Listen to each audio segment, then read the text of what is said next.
Halloween Ends, the movie that Jamie Lee Curtis said in an interview last year would make fans very angry, and well, she was right. Right off the bat, I will say that I didn't hate this movie like many other people did. I appreciated that it was trying something different, it had a good opening scene, and I am a complete sucker for watching movies where a character goes from being good to evil. I mean, Michael Myers essentially has an apprentice here. Now, I know, that sounds dumb, but it's not as dumb as some of the other installments we have had in this franchise, let's be honest. The reason I found this interesting is because it shows us a different side to Michael, that he is essentially training someone to be like him. So I like the concepts this movie goes for, as I thought they had a lot of potential. That being said, even though this movie had potential, this is where most of the problems came in. Now, this movie has a lot more character than Halloween Kills did, but there are constant lapses in logic and stuff that doesn't make sense that I don't even know where to start. First off, why does Michael see something in this kid? The movie bizarrely tries to make connections between the two, and this made no sense as their paths are completely different. And the movie is constantly trying to say, look, they are both so alike. And the whole time I'm just thinking,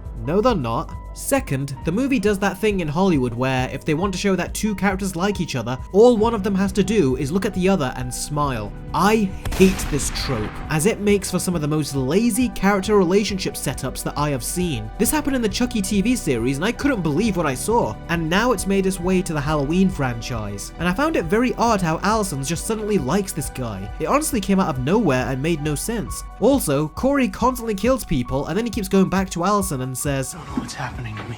I mean, I see what they're going for, that he's struggling to stay on the good path and he's trying to come back, but it didn't come off that way. It came off like he loved killing people and then would suddenly feel ashamed about it. It just felt rushed and confused, and Corey's turn feels more like he's just becoming a punk who thinks he's being edgy rather than a properly developed character such as Harvey Dent from The Dark Knight and Arthur Fleck from Joker. Also, we have these bully characters that pick on Corey because he didn't buy them drinks because they're underage, and this also didn't make sense. I mean, what kind of bullies are these? They're bullying someone who is older than them. I mean, pick on someone your own size, you little twerp. Also, Laurie tries to set up Allison with Corey, and then she starts to realize that he's showing serial killer signs, and then tells him to stay away from Allison. And then Laurie tells Allison about her concerns, and Allison bites her head off. And this didn't make any sense either. I mean, shouldn't Allison use that head of hers and think, why would Laurie try to break us up when she's the one that got us together in the first place? She just thinks that Laurie is trying to break them up for malicious reasons, but that's clearly not the case. So why Allison is not just listening to her and is throwing accusations her way was just very stupid to me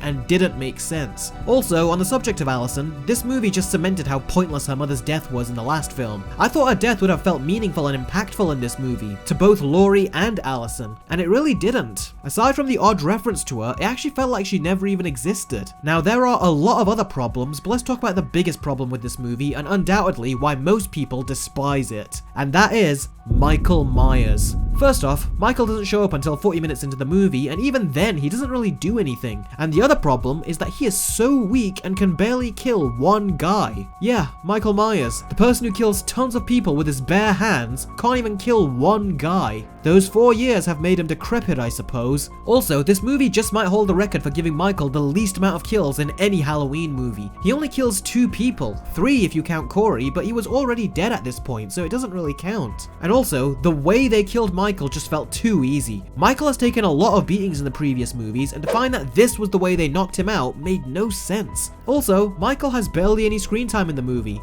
Why? I mean, was Michael being a diva on set? Did he want a raise and Universal didn't want to pay him? Even though Universal clearly had the money, as they steal it from content creators like myself. And the final battle between Michael and Laurie was okay, but it felt like a last-minute inclusion and didn't come close to the battle they had at the end of the 2018 movie where Michael was at full power. Now, as underwhelming as the movie was, I personally didn't hate it. I actually appreciated that it tried something different, and I was intrigued to see where the story was going to go. The thing that really kept me watching right from the beginning was the setup and consequences for Corey. I really felt for him, and I found him far more likable than any of the characters in Halloween Kills. And that's what really kept me interested and entertained, was seeing where his character arc would take him. But in the end, it just ended up feeling like a wasted opportunity. So this movie for me gets an average 5 out of 10. I don't hate Halloween Ends because I saw the potential in it, and parts of it did work for me. But unfortunately, the majority of the potential is wasted as it was not executed properly. I still like the movie better than Halloween Kills, which has gone down to a 4 out of 10 for me, but at the end of the day, it's obvious that the 2018 movie was a passion project, and both Kills and Ends were just mandated by the the studio, and well, we have these lackluster sequels as a result. I like the movie's commentary of how Michael was gone, so the town needed another boogeyman to project their anger on, so they did it to Corey. That was smart and very accurate to how people compare actual tyrants and wrongdoers with other people. And again,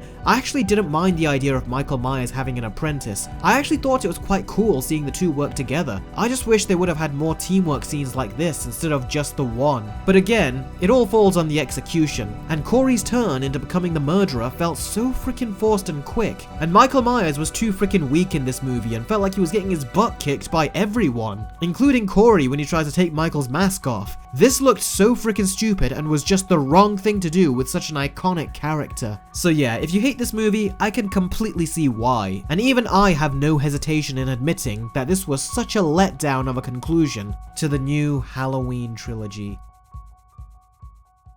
The John Wick Chapter 4 trailer came out, and I cannot wait to actually give you my trailer reaction because this is one of the movies that I am most anticipating for next year. So, let's give it a look.